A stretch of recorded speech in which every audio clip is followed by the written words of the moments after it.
Welcome back, everyone. This is part 2 of the RocketBlocks mini lesson on concluding well. If you haven't seen part 1 yet, what I would do is pause this video, take a look at the link below down in the description, click on that and go check out part 1 where we cover 4 great tips on how to conclude your case interviews well. Now, if you've already seen that, let's go ahead and just jump in and get started here. What we're going to do is listen to myself give 2 live conclusions to the same case interview, one okay conclusion, and then we'll take a pause, and then we'll listen to one great conclusion, both again to the same case problem, and then we'll spend some time analyzing the difference and specifically looking at those 4 great tips that we were talking about in part 1 and how they really make a big difference. So let's get started.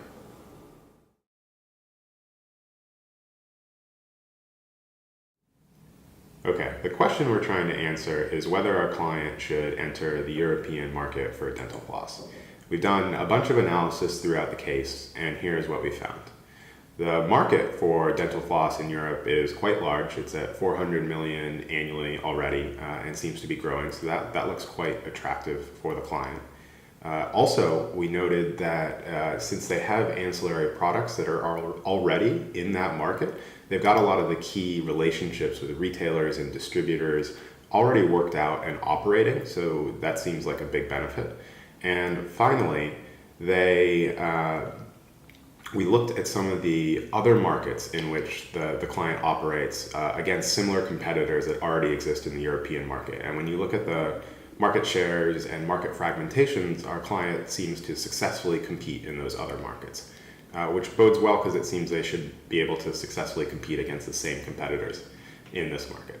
So given that, my overall recommendation is that the client should move forward and enter the European dental floss market, given that the market is quite large, given that they have some of the key retail and distributor relationships already worked out, and given that they have been able to compete against similar or even the same set of competitors in other markets today.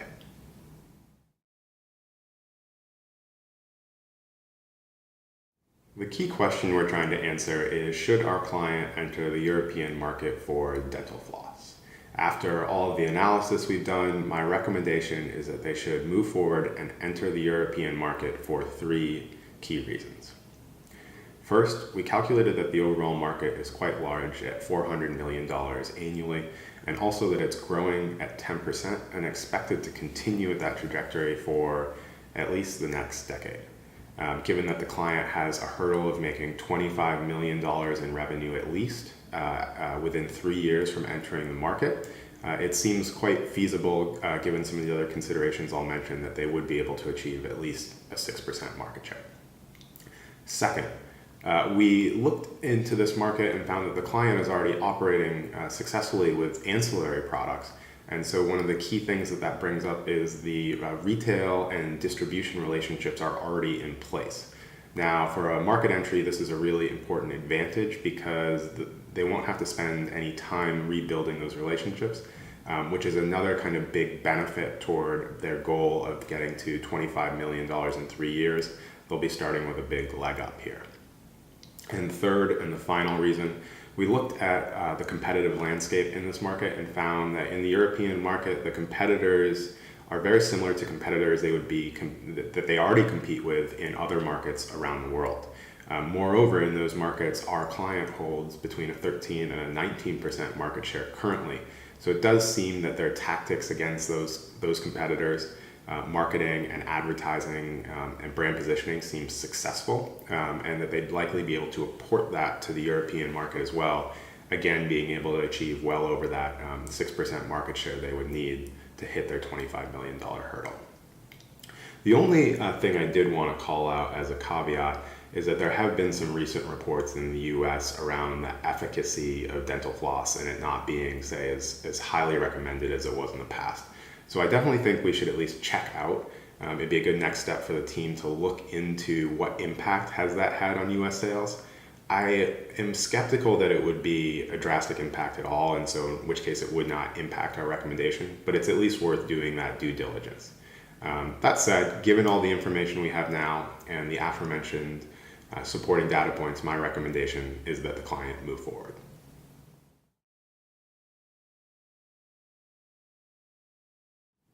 Okay, great. Now let's go ahead and compare the two conclusions that I just gave. One of them was just okay, and the other one was a strong conclusion. And as we go through and do this compare and contrast exercise, keep in mind the 4 tips that we've been talking about for concluding well. Okay, so first, structure. While both the okay conclusion and the strong conclusion do have some similarities, for example, they both start out by restating the key client question, which is good. And they both do a good job of kind of laying out the arguments, boom, boom, boom. But there are some key differences. And there's really 2 key differences I want to call out that make the second conclusion, the strong conclusion, so much stronger than the first. And the first one is that it states the recommendation immediately up front. So right after the restatement of the client question, the candidate says, here is my recommendation. What this does is it primes the interviewer so they understand the frame of mind and the reference for the rest of the conclusion. Then the other great thing that the second conclusion does is also immediately after stating the recommendation, and it says, here's my recommendation and here are the 3 key reasons I'm recommending that.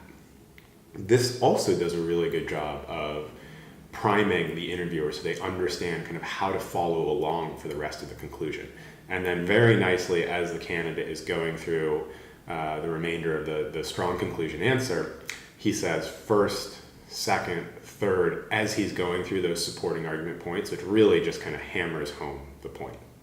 And then finally, just as an extra tidbit, I think one of the things that the strong conclusion does very nicely is add in, just kind of tucks in that caveat right at the end before finally going ahead and restating the recommendation. So a very, very good job, very strong structure to that conclusion.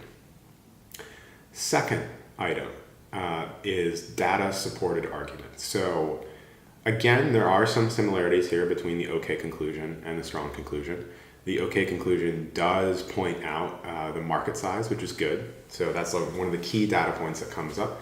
But as you listen to the strong conclusion later on, you realize that there are other data points that the candidate learned throughout the case that are key points that are not brought up. So things like the percent market share that the client's been able to achieve in other markets when competing against the same competitors. That's a really good reference data point. You also learn about the $25 million revenue target for this initiative.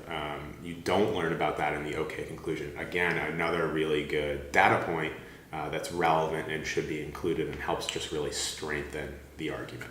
So the key difference here is that the strong conclusion really always folds those data points in and highlights them, which is great. Okay, next point is next level insights. So this, for me, is really where the strong conclusion starts to just pull away in great leaps and bounds from the okay conclusion. In each of the supporting arguments, the candidate does a really good job of saying the kind of the so what implication of each of the points that he's making. And so, for example, in the first data point about the market size, the candidate smartly brings up, the market is big, it's growing at a decent clip. And also, by the way, given our client's revenue target for this project in 3 years, that means they need to achieve a 6% market share, which seems doable given the other information we've learned. And then later you even learn why 6% seems even more doable given some of the other points. In the third data point, in the third argument that the candidate brings up in the strong conclusion, he also points out the critical market share that the client has achieved in other markets against the same competitors, and that ranges between 13 and 19%. So again, that's really good evidence that kind of backs up the other claim, the other kind of like so what implication that the candidate mentioned earlier, which is 6% seems really achievable. And now you learn that, especially given what the client has achieved against the same competitive set. So these data points really start to kind of hammer home like the so what implications of not just, hey, the market's big, and hey, they've competed successfully against other competitors in similar markets, but really tying it home with the data and supporting those together. So really great job there. And then similarly in the second argument, the candidate does the same thing. So they highlight the fact that the key retailers and distributors, not only are the relationships in place, but since they're in place already, and that's a lot of legwork, that the likelihood of going from zero in revenue to 25 million is better, because that's a key piece of market entry that's already been done based off some prior work they've done. So again, really good job of getting to the next level insights. And finally, the fourth thing that we want to talk about is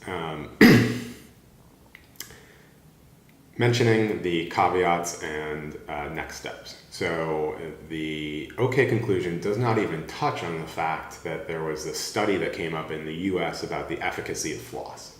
Now, obviously, if this becomes a big deal, that could have significant impact on the sales of floss in any given market.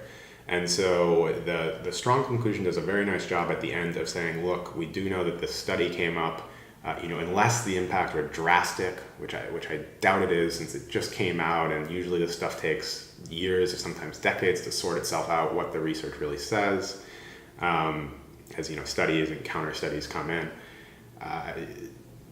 The strong conclusion does a good job of acknowledging it, saying, I don't think it's a fear, but it's worth doing some next analysis if we had more time just to do our due diligence on there. So it is acknowledged in the strong conclusion. Now, in the OK conclusion, since it's not acknowledged, it leaves the interviewer in a position of thinking, did the candidate forget about it entirely? Or did they make a business judgment that I'm not aware of in the background that it's likely not a big deal? And since the interviewer doesn't know, it's not clear that you're going to get the benefit of the doubt there. So for that reason, again, really nice job in the strong conclusion of calling out that caveat and next steps that the team could take to really address it and put that issue to bed.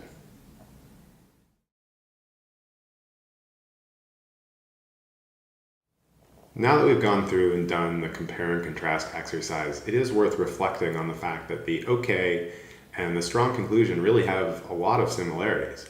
They both start by restating the key client question. They both end on stating the recommendation at the very, very end of the conclusion. And in the middle, the three arguments they make are actually the same. But as we saw in the compare and contrast, those four tips really set the strong conclusion apart from the OK conclusion. So as you are getting ready for your case interviews, do not forget to think about the conclusion and how you're going to approach that. And really remember to keep these four tips in mind. First, always think about the structure and make it as clearly structured as possible so it's easy for the interviewer to follow along. Second, always use data-supported arguments when you have a key piece of relevant data for one of those arguments. Third, try to get to the so what next level implications of any argument. And lastly, if there are any caveats, definitely at least acknowledge the key caveats and then suggest next steps, analysis, etc. that could be taken to ameliorate any of those concerns or caveats. Thanks again for watching. Best of luck in your conclusions and have a great day.